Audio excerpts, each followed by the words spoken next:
has a magic shield on top of the K-Nick, and they can actually just ignore Rumble straight completely and walk into his face. And I'm a Shyvana and One Trick Pony. I have no idea how this functions as well with a flash Q from Mickey. So, like, now looking to maybe make that play mid. Going to jump onto Patrick first though. Shattering Strike for the stun. He'll be okay. Underneath the tower, as you say, in the mid lane, Jackie's is dead. Pretty much. There we are. The final order from Caps is enough to take him out. With no flash, there wasn't really much of an escape available to him. But that's what we need. The fact that now you can get that control in the mid lane for Caps is going to be great. Get that little bit of an advantage with the Vamp Scepter so you can trade heavily, but Yike now finds the Antonio, 6 for Rumble. Yeah, Antonio has the equalizer, as you say, but Broken Blade pretty tanky already, and the equalizer does not live up to its name here. Broken Blade able to tank it up, and G2 get their second. Conceding those grubs due to that small skirmish not going their way, but it will allow them to get to this dragon after Caps is now forced to go back to base. Back towards the top lane, the Antonio struggled a little bit in this lane. So, yes, you get an extra grub as GIANTX, but you spend a lot of time there. Now the TP onto the Antonio. TP in by Broken Blade. The Antonio does have a flash, the equalizer coming out, but he's torn it up, and Hans Summer and Broken Blade will melt him down. No escape for the Rumble. Hans Summer gets his first of the game. I think that was a really smart sequence of play from G2. They know what GIANTX is going to do. I'm going to be in a position to assist Caps. He gets himself another plate. Now they walk away. GIANTX is now overstacking top. This now leaves room somewhere else on the map for G2 to potentially put pressure. G2 and Mickey can move into the bot side river, start threatening this mid tower, maybe even convert that pressure into a dragon. Instead, they might just go for a fight. Forward with the quickness, with the charm. Redemption comes out. Caps able to jump across the side. Knocks back Jackie's with the buster shot. Caps is so low. The trigger seed saving him for a second. The Magnus Storm coming out from Mickey as well, but Jackie's has already found the first kill. Johan falling low. Mickey being opened up on. He'll flash across the wall, but Patrick will chase him with a flash of his own. Hans Summer sliding in like Tony Hawk across the wall. Yikes, surviving with 30 HP. And now Patrick's on the wrong side of the rift. Daisy going to chase him out. And it looks like he's going to sacrifice himself to the tower. Not sure if anyone's hit him recently. Don't think it will be an execute. In the end, it will be Yike picking up the kill because, of course, Daisy got that auto down. Thanks to Daisy getting this extra kill onto Patrick. And yeah, a very chaotic fight on the top side of the map that I honestly think G2 didn't have to take, but smart on GIANTX to find that opportunity. Yeah, GIANTX trying to say, hey, look, G2 going to look for that side turrets. They're in such a good spot. Caps, after taking mid, will work his way down towards the bottom side. Broken Blade can shadow him, does have that hero's entrance. Tower falls in top. Caps jumps onto the Antonio, and I'm not sure the Antonio has a way out of this one. Caps cleans him up for his second kill of the game, 7-2 now, and a 6,000 gold lead for G2. I mean, it's the story of the series, right? G2's about to go 3-0 towers up in the early game. Hans is going to get rooted, cleanses, Johan underneath the tower, lightning crash, Hans needs a hero, and here comes Broken Blade, but Hans Summer is a mile away, the redemption coming out, Jackie's falling low, Mickey there with the Magnus Storm, and Hans Summer able to escape. Johan going to start to retreat because he knows his team's days are numbered. G2 collapse, they'll take Patrick, they'll take Jackie's, the Antonio's already dead, and Caps is still pushing bots. G2 brought a literal Goliath to the fight, and it works out beautifully for them. Hans Summer able to just barely escape, and they didn't even need Caps for it. He was just pushing in this bot side the entire time with Rift Herald in tow. This is looking very G2 favored once more. GIANTX are trying to get scrappy with G2, and things just are not panning out the way that they want. Every single fight, it's going to be another pick here, I think. So they have the damage.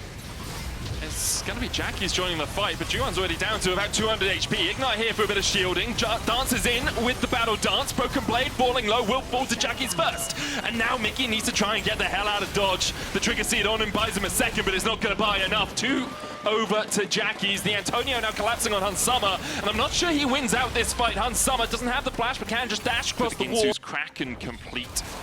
I wonder if GIANTX will want to take a fight. It's only second dragon of the game, first for G2, because of course GIANTX took one earlier on. And as you say, Rob, don't think dragon stacking is really so G2 can't pressure 2 towers at once, but they can definitely take the tier 2 in mid. The root caller lands into the Magnus Storm, and here comes the hero. He's fresh for the fight. GIANTX forced away. Jackie's ticking to the ignite. Equalizer down. Jackie's just about survives on the backline, but G2 will use the pressure in mid to open up the base. It's GIANTX immediately forced to retreat to the safety of their fountain.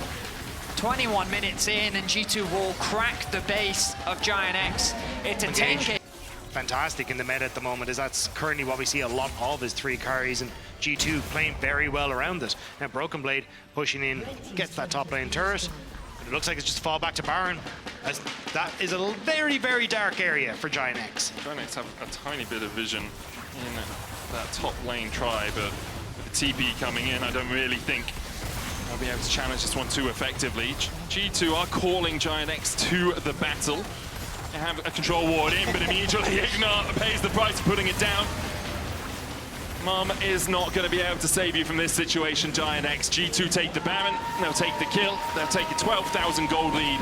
I think they want to take the series. It isn't really fair to moonwalk over the pit, kill Ignar, and then moonwalk back over with the next Q from Ivor. Like, it's a thriller, it's man. too stylish, yeah. Way too cool from G2. Broken Blade flanking here as GIANTX try and defend. Ignar back up to bolster the defenses, but even his contributions don't do much in the face of G2, who continue to march forward. Nature's Scars coming out, Mickey tanks it, Caps takes a shot as well, but buffers out his jump. The hero's entrance from Broken Blade will separate the two teams. Ignar forced to dance away, Broken Blade flashes and lands the 2-man taunt. Patrick has to flash away, Caps jumps forward once again with that rocket leap, but can't find purchase on the fight.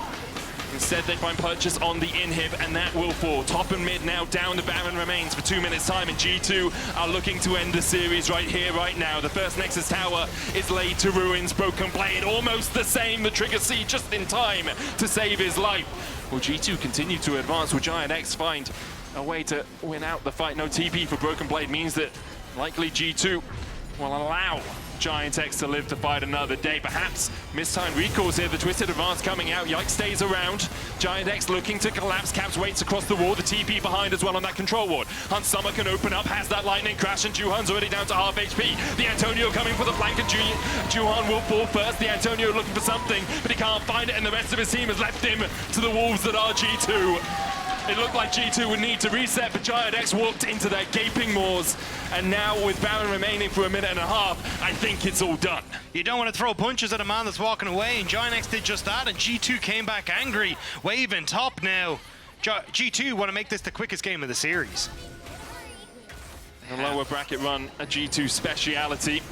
Here they're looking to start it in emphatic style. GIANTX, Patrick, Jackies, and Ignar left to try and find a way back in, but Mickey is having none of it. He puts them back into the fountain, and GIANTX will be taking a long vacation. G2, in dominant fashion, will take the 3-0 and meet up with BDS on Friday. These were the best highlights from today's LEC matchup. Click that subscribe button faster than Ramus can say okay. See you on the next one.